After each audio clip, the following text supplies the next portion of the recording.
In this guide, I will be showing you guys how to fix unable to check for update error on iPhone. Let's get started. First thing you want to do is check your internet connection. Make sure you have stable internet connection, as weak or unstable network is one of the most common reasons this error appears. If needed, switch to a different Wi-Fi network and try again. Next up, check if you are connected to any VPN. For that, go to Settings, General, VPN and Device Management.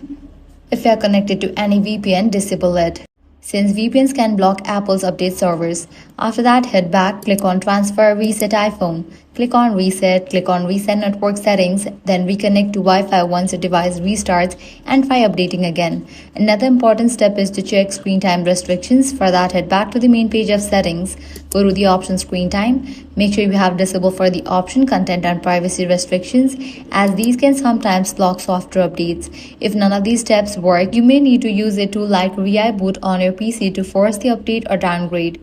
Just connect your iPhone to your PC or Mac, open VI-boot, choose the iOS upgrade or downgrade option, download the correct firmware, and let the tool complete the process automatically. For users trying to downgrade, always remember to back up your data first using iTunes or Finder before proceeding. Once the process is complete, restore your backup to get all your data back safely, and that's it. That's how you can fix the unable to check for update error on iPhone. If this guide helped you out, do not forget to like, share, and subscribe.